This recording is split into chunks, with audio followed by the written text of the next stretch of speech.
ವೈಟಿ ಸ್ಟುಡಿಯೋದಲ್ಲಿ ನಾವು ವಿಡಿಯೋನ ಯಾವ ಥರ ಅಪ್ಲೋಡ್ ಮಾಡಬೇಕು ಅಂತ ಹೇಳ್ಬಿಟ್ಟು ಅಪ್ಲೋಡ್ ನೀಟಾಗಿ ಮಾಡಬೇಕು, ಇಂಪಾರ್ಟೆಂಟ್ ಅದು. ಅದರಿಂದ ಸ್ಟೆಪ್ ಬೈ ಸ್ಟೆಪ್ಪು ನಾವು ಯಾವ ಥರ ಅಪ್ಲೋಡ್ ಮಾಡಬೇಕು ಅಂತ ಹೇಳ್ಬಿಟ್ಟು ನಾನು ಈ ವಿಡಿಯೋದಲ್ಲಿ ಮೊದಲಿಗೆ ನಾನು ವೈಟಿ ಸ್ಟುಡಿಯೋನ ಓಪನ್ ಮಾಡ್ಕೊತಾ ಇದ್ದೀನಿ. ಓಪನ್ ಮಾಡ್ಕೊಂಡ ಮೇಲೆ ಮೇಲ್ಗಡೆ ಪ್ಲಸ್ ಐಕನ್ ಕಾಣಿಸ್ತಾ ಇದೆಯಲ್ಲ, ಅದ್ರ ಮೇಲೆ ಕ್ಲಿಕ್ ಮಾಡಿ ನಾನು ಒಂದು ವಿಡಿಯೋನ ಸೆಲೆಕ್ಟ್ ಮಾಡ್ತೀನಿ. ಈ ಥರ ಸೆಲೆಕ್ಟ್ ಮಾಡಿದಾದ್ಮೇಲೆ ಇಲ್ಲಿ ಮೇಲ್ಗಡೆ ಕ್ಯಾಪ್ಷನ್ ಯುವರ್ ಶಾರ್ಟ್ ಅಂತ ಐತಲ್ಲ, ಅಲ್ಲಿ ಟೈಟ್ಲ್ ಕೊಡಬೇಕು. ನಿಮ್ಮ ವಿಡಿಯೋಗೆ ಸಂಬಂಧಪಟ್ಟಂಗೆ ನೀವು ಯಾವ ವಿಡಿಯೋನ ಮಾಡಿರ್ತೀರಾ ಆ ವಿಡಿಯೋಗೆ ನೀವು ಟೈಟ್ಲ್ ಕೊಡೋದು ಇಂಪಾರ್ಟೆಂಟ್ ಆಗುತ್ತೆ. ಅದೇ ನೀವು ವಿಡಿಯೋ ಪ್ರಕಾರನೇ ಟೈಟಲ್ ಕೊಡಬೇಕಾಗುತ್ತೆ. ನಾನು ನೋಟ್ ಪ್ಯಾಡ್ ಅಲ್ಲಿ ಫಸ್ಟ್ ನೋಟ್ ಮಾಡಿ ಇಟ್ಕೊಂಡಿದ್ದೀನಿ. ಅದನ್ನೇ ಇಲ್ಲಿ ಕಾಪಿ ಮಾಡಿ ಅಲ್ಲಿ ಪೇಸ್ಟ್ ಮಾಡ್ತೀನಿ. ಈ ತರ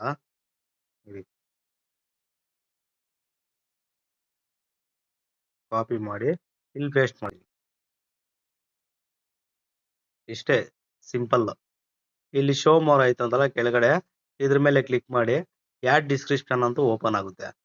ಅದ್ರ ಮೇಲೆ ಕ್ಲಿಕ್ ಮಾಡಿದ್ರೆ ನೀವು ಏನ್ ಟೈಟಲ್ ಪೇಸ್ಟ್ ಮಾಡಿರ್ತೀರೋ ಅದನ್ನೇ ಕಾಪಿ ಮಾಡ್ಕೊಂಡು ಮತ್ತೆ ಇಲ್ಲಿ ಪೇಸ್ಟ್ ಮಾಡಿ.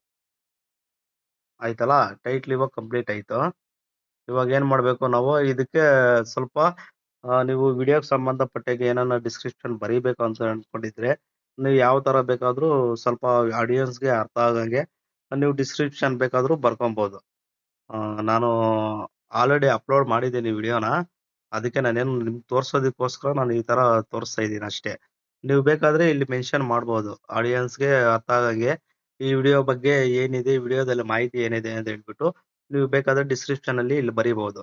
ನಾನು ಇವಾಗ ಕೆಲವೊಂದು ಹ್ಯಾಶ್ ಟ್ಯಾಗ್ಸ್ ನ ಇಲ್ಲಿ ಆಡ್ ಮಾಡ್ತಾ ಇದ್ದೀನಿ.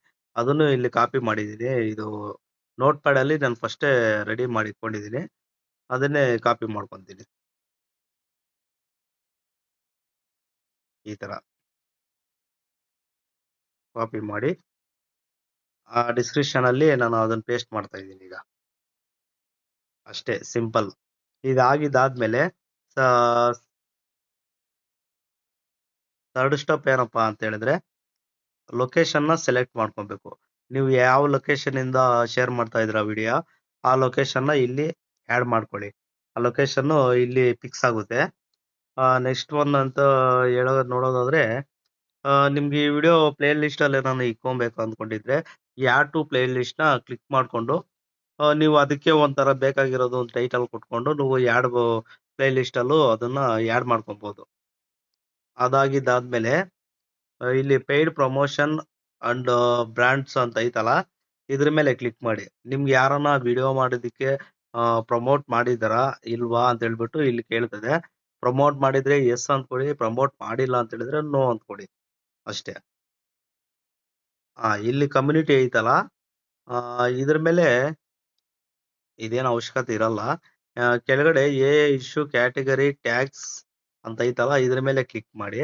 ಕ್ಲಿಕ್ ಮಾಡಿದ್ಮೇಲೆ ಇದು ಎ ಇಂದ ನ ಯೂಸ್ ಮಾಡ್ಕೊಂಡು ಏನಾನ ನೀವು ವಿಡಿಯೋನ ಕ್ರಿಯೇಟ್ ಮಾಡಿದೀರಾ, ಈ ಎ ಇಂದಾನೆ ನೀವೇನಾನ ವಾಯ್ಸು ಫುಲ್ ವಿಡಿಯೋಸ್ ಎಲ್ಲಾನು ಎ ಇಂದಾನೆ ಫುಲ್ ಕ್ರಿಯೇಟ್ ಮಾಡಿದೀರಾ ಅಂತ ಕೇಳುತ್ತೆ. ಅದನ್ನ ಕ್ಲಿಕ್ ಮಾಡಿ ಎ ಇಂದ ನೀವು ಕ್ರಿಯೇಟ್ ಮಾಡಿದ್ರೆ ಎಸ್ ಅಂತ ಕೊಡಿ. ಕ್ರಿಯೇಟ್ ಮಾಡಿಲ್ಲ, ನೀವು ಓನ್ ಆಗಿ ಮಾಡಿದೀನಿ ಅಂತ ಹೇಳಿದ್ರೆ ನೋ ಅಂತ ಕೊಡಿ ಅಷ್ಟೇ. ಮತ್ತೆ ಸೆಲೆಕ್ಟ್ ಕ್ಯಾಟಗಿರಿ, ಇದು ಯಾವ ಕ್ಯಾಟಗಿರಿಗೆ ಬರುತ್ತೆ ಅಂತ ಹೇಳ್ಬಿಟ್ಟು ಇಲ್ಲಿ ನೋಡ್ಬೇಕಾಗುತ್ತೆ. ಇದು ನಾನು ಸ್ಟೇಟಸ್ ಅಲ್ವಾ ಹಾಕಿರೋದು, ಅದಕ್ಕೆ ಮ್ಯೂಸಿಕ್ ಕ್ಯಾಟಗಿರಿಗೆ ಬರುತ್ತೆ. ನಾನು ಮ್ಯೂಸಿಕ್ ಆನ್ ಮಾಡಿದ್ದೀನಿ ಇಲ್ಲಿ. ಈ ಆಡ್ ಟ್ಯಾಗ್ಸ್, ಟ್ಯಾಗ್ಸ್ ಇಲ್ಲಿ ಇಂಪಾರ್ಟೆಂಟ್ ಆಗುತ್ತೆ. Main important tags. ಇದಕ್ಕೆ ನಾನು ಅಲ್ಲಿ ಮಾಡಿರೋ ವಿಡಿಯೋಗೆ ಸರ್ಚ್ ಯೂಟ್ಯೂಬ್ ಅಲ್ಲಿ ಯಾರಾದ್ರೂ ಸರ್ಚ್ ಮಾಡಿದ್ರೆ ಯಾವ ತರ ಅವ್ರಿಗೆ ವಿಡಿಯೋ ರೆಫರ್ ಆಗ್ಬೇಕು ಅಂತ ಹೇಳ್ಬಿಟ್ಟು ಇದು ಇಂಪಾರ್ಟೆಂಟ್ ಆಗುತ್ತೆ. ಅದಕ್ಕೆ ನಾನು ಲಕ್ಷ್ಮೀ ಬಾರಮ್ಮದು ಸ್ಟೇಟಸ್ ಹಾಕಿದ್ದೀನಿ. ಅದನ್ನೇ ನಾನು ಇಲ್ಲಿ ಟ್ಯಾಗ್ಸ್ ನ ಕೀವರ್ಡ್ಸ್ ಯೂಸ್ ಮಾಡ್ತೀನಿ. ಆಯ್ತಾ, ಇದು ಇಂಪಾರ್ಟೆಂಟ್ ಆಗುತ್ತೆ. ಕರೆಕ್ಟ್ ಆಗಿ ನೋಟ್ ಮಾಡ್ಕೊಳ್ಳಿ. ಇದು ಕನ್ನಡ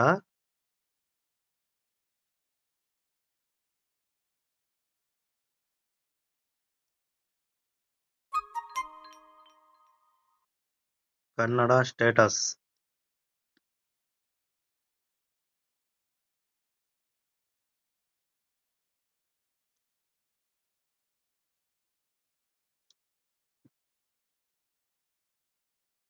ವಾಟ್ಸಪ್ ಸ್ಟೇಟಸ್. ಸ್ಟೇಟಸ್.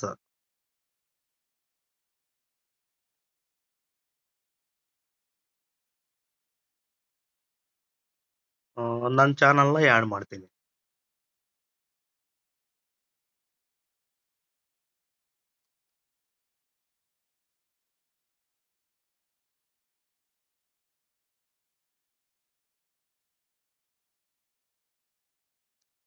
ಅಷ್ಟೇ. ಈ ತರ ಕೆಲವೊಂದು ಇಲ್ಲಿ ಕೀವರ್ಡ್ಸ್‌ನ ಯೂಸ್ ಮಾಡ್ಕೊಬೇಕಾಗುತ್ತೆ. ಯೂಸ್ ಮಾಡಿದಾದ್ಮೇಲೆ ನಾವು ಮಾಡ್ಬೇಕಾಗಿರೋ ಲಾಸ್ಟ್ ಸ್ಟೆಪ್ ಏನಪ್ಪಾ ಅಂತ ಹೇಳಿದ್ರೆ ಬ್ಯಾಕ್ ಹೋಗಿ. ಬ್ಯಾಕ್ ಹೋಗ್ಬಿಟ್ಟು ಎಲ್ಲ ಕರೆಕ್ಟ್ ಆಗಿದೆಯಾ ಅಂತ ಹೇಳ್ಬಿಟ್ಟು ಒಂದ್ಸರಿ ಚೆಕ್ ಮಾಡ್ಕೊಂಡು ನೀಟಾಗಿ ಎಲ್ಲ ನೋಡ್ಕೊಂಡು ಇದು ಮೈನು ಇಂಪಾರ್ಟೆಂಟು ಮೇಲ್ಗಡೆ ವಿಸಿಬಿಲಿಟಿ ಐತಲ್ಲ ಇದ್ರ ಮೇಲೆ ಕ್ಲಿಕ್ ಮಾಡಿ. ವಿಸಿಬಿಲಿಟಿ ಮೇಲೆ ಕ್ಲಿಕ್ ಮಾಡಿದ್ರೆ ನಾವು ಪ್ರೈವೇಟ್ ಅಲ್ಲಿ ಇಡ್ಬೇಕಾ, ಅನ್ಲಿಸ್ಟ್ ಅಲ್ಲಿ ಇಡ್ಬೇಕಾ, ಪಬ್ಲಿಕ್ ಅಲ್ಲಿ ಇಡ್ಬೇಕಾ ಅಂತ ಹೇಳ್ಬಿಟ್ಟು 3 ಆಪ್ಷನ್ ಇರುತ್ತೆ. ಇದರಲ್ಲಿ ಏನ್ ಮಾಡ್ಬೇಕಂತ ಹೇಳಿದ್ರೆ ನಾವು ಯಾವತ್ತೇ ಆಗ್ಲಿ ಒಂದು ವಿಡಿಯೋನ ಡೈರೆಕ್ಟ್ ಆಗಿ ಆ ಯೂಟ್ಯೂಬ್ ಅಲ್ಲಿ ಅಪ್ಲೋಡ್ ಮಾಡಬಾರ್ದು. ಯಾಕಂತ ಹೇಳಿದ್ರೆ ಯೂಟ್ಯೂಬ್ ನಾವು ಮಾಡಿರೋ ವಿಡಿಯೋನ ಸ್ಕ್ಯಾನ್ ಮಾಡುತ್ತೆ. ಅದರಲ್ಲಿ ಮಾಹಿತಿ ಏನಿದೆ ಅದು ಯಾವ ತರ ಜನಗಳಿಗೆ ತಲುಪಿಸ್ಬೇಕು ಅಂತ ಹೇಳ್ಬಿಟ್ಟು ಇಂಪಾರ್ಟೆಂಟ್ ನೋಟ್ ಮಾಡುತ್ತೆ ಅದು. ಅದಕ್ಕೆ ನಾವೇನ್ ಮಾಡ್ಬೇಕು ಅದನ್ನ ಅನ್ಲಿಸ್ಟ್ ಅಲ್ಲಿ ಯಾವತ್ತೇ ಆಗ್ಲಿ ಇಡ್ಬೇಕಾಗುತ್ತೆ. ಅನ್ಲಿಸ್ಟ್ ಅಲ್ಲಿ ಇಟ್ಬಿಟ್ಟು ನಿಮ್ಗೆ ಬೇಕಾಗಿದ್ರೆ ಅದು ಶೆಡ್ಯೂಲ್ ಟೈಮ್ ಬೇಕಾದ್ರೂ ಯೂಸ್ ಮಾಡ್ಕೊಬಹುದು. ಯಾವ ತರ ಅಂತ ಹೇಳಿದ್ರೆ ಈ ಕೆಳಗಡೆ ಲಾಸ್ಟ್ ಅಲ್ಲಿ ಶೆಡ್ಯೂಲ್ ಅಂತ ಐತಲ್ಲ ಅದ್ರ ಮೇಲೆ ಕ್ಲಿಕ್ ಮಾಡಿದ್ರೆ ಇಲ್ಲಿ ಡೇಟು ಟೈಮು ಎಲ್ಲ ಇರುತ್ತೆ. ಇವತ್ತು 19th ಅಲ್ಲ ಡೇಟು. ನಾನೇನ್ ಮಾಡ್ತೀನಿ 20ಗೆ ಹಾಕ್ತೀನಿ. ಟೈಮ್ ಕೇಳ್ತಾ ಇದೆ. ನಾನು ಬೆಳಿಗ್ಗೆ 8 ಗಂಟೆಗೆ ಮಾಡಿ ಇಲ್ಲಿ ಎಷ್ಟು ನಿಮಿಷಕ್ಕೆ 8 ಗಂಟೆ ಎಷ್ಟು ನಿಮಿಷಕ್ಕೆ ಅಂತ ಕೇಳ್ತಾ ಇದೆ. ಒಂದು 30 ನಿಮಿಷ AM ಅಂತ ಮೇಲ್ಗಡೆ ಕ್ಲಿಕ್ ಮಾಡಿ ಓಕೆ ಕೊಡ್ತೀನಿ. ಅಷ್ಟೇ. ಆ ಟೈಮಿಂಗ್ಸ್‌ಗೆ ಅದು ನೀವು ಯೂಟ್ಯೂಬ್ ಓಪನ್ ಮಾಡ್ಲಿ, ಮಾಡ್ದಿರ ಹೋಗ್ಲಿ ಅದು ಆಟೋಮೆಟಿಕ್ ಆಗಿ ಡೈರೆಕ್ಟ್ ಆಗಿ ಯೂಟ್ಯೂಬ್‌ಗೆ ಅಪ್ಲೋಡ್ ಆಗುತ್ತೆ ವಿಡಿಯೋ. ಆ ಇಷ್ಟು ಟೈಮ್ ಕೊಡೋದಕ್ಕೆ ಕಾರಣ ಏನಪ್ಪಾ ಅಂತ ಹೇಳಿದ್ರೆ ಯೂಟ್ಯೂಬ್ ಇದನ್ನ ಸ್ಕ್ಯಾನ್ ಮಾಡಿ ಇದು ಯಾವ ತರ ಜನಗಳಿಗೆ ಯೂಸ್ ಆಗುತ್ತೆ, ಯಾರಿಗೆ ಕಳಿಸ್ಬಹುದು ಏನಂತ ಹೇಳ್ಬಿಟ್ಟು ಅದು ಸ್ಕ್ಯಾನ್ ಮಾಡಿ ರೆಡಿ ಮಾಡಿ ಇಟ್ಕೊಂಡಿರುತ್ತೆ. ಆದ್ರಿಂದ ನಮ್ಗೆ ವ್ಯೂಸು, ಸಬ್ಸ್ಕ್ರೈಬರ್ಸು ಜಾಸ್ತಿ ಬರೋ ಚಾನ್ಸಸ್ ಜಾಸ್ತಿ ಇರುತ್ತೆ. ಇಷ್ಟೆಲ್ಲ ಆದ್ಮೇಲೆ ಸೆಲೆಕ್ಟ್ ಆಡಿಯನ್ಸ್ ಐತಲ್ಲ ಇದ್ರ ಮೇಲೆ ಕ್ಲಿಕ್ ಮಾಡಿ. ಇಲ್ಲಿ ಮಕ್ಕಳಿಗೋಸ್ಕರ ಮಾಡಿದ್ರೆ yes it's made for kids ಅಂತ ಹೇಳ್ಬಿಟ್ಟು ಮೇಲ್ಗಡೆ ಕೊಡ್ಬೇಕು.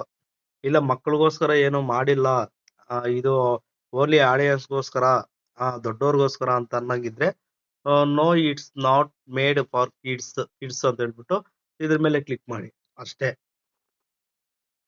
Simple tricks. ಇದೆಲ್ಲ ಆಗೋದ್ಮೇಲೆ ಲಾಸ್ಟ್‌ಗೆ ವಿಡಿಯೋ ಅಪ್ಲೋಡ್ ಕೊಡಿ. ಅಷ್ಟೇ ಫೈನಲ್.